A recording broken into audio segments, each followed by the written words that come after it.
දඹදිව සැවැත් නුවරේ කුල ගේකේදා කුමරෙකු උපන් සඳ කඩු දිලිසුනදා සැවැත් නුවර පුරෝහිතගේ බිරිඳගේ කුසෙන් දරුවා ඉපදුන දවසේ සියලු කඩු දිලිසිලා ගියා.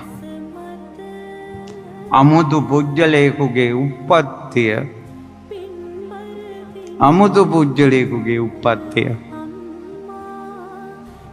ඒ කුමරෝ අනාගත සොරෙක් වෙනවා කියලයි තාත්තම හදපු නැකතේ තියෙන්නේ. අහිංසක කියලා නම දැම්මා. දෙමව්පියන්ට ආදරේ තියෙනවා. ඒක බොරුවක් නෙවෙයි. ඒක ඇත්තම එකක්. බොරුව නෑ. ගුරුවරයා ළඟ ශිල්ප ඉගෙන ගන්න ගියා ආදරේ ගුරු භක්තියයි බොරුව නෑ.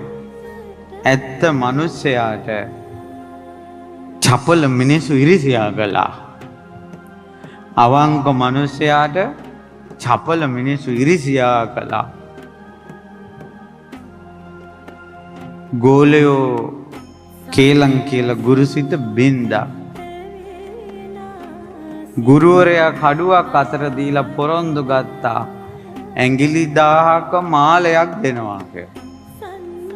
ඒකට සංසාරේම පාරමිතාව තමයි පොරොන්දු ඉෂ්ට කරන්නේ. කඩුව දීලා පොරොන්දු වුණාට පස්සේ පොරොන්දුව මිසක් වෙන දෙයක් පේන්නේ නැහැ. ඔහුට කඩුව වීසිකා කරලා කැලේ කොයි හරි යන්න තිබ්බා.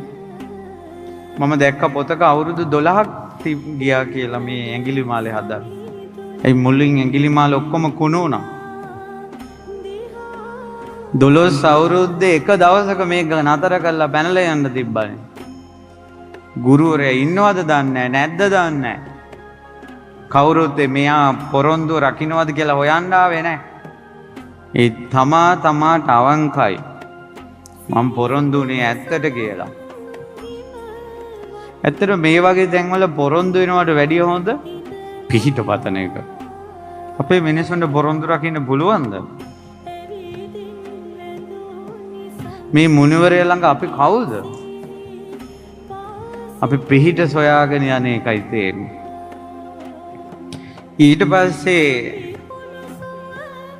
බුදුරජාණන් වහන්සේ මහා කරුණාවෙන් ලෝකේ බලනකොට දැක්කා බුදුවරු හොයන මිනිස්සෙක් ඉන්නවා ඇඟිලි මාලයක් දාගෙන. ඒ වෙලාවට බුදුරජාණන් වහන්සේ වැඩියේ නැත්තම් මොහු අතින් පොරොන්දුවක් පිණිස මව් මැරෙනවා.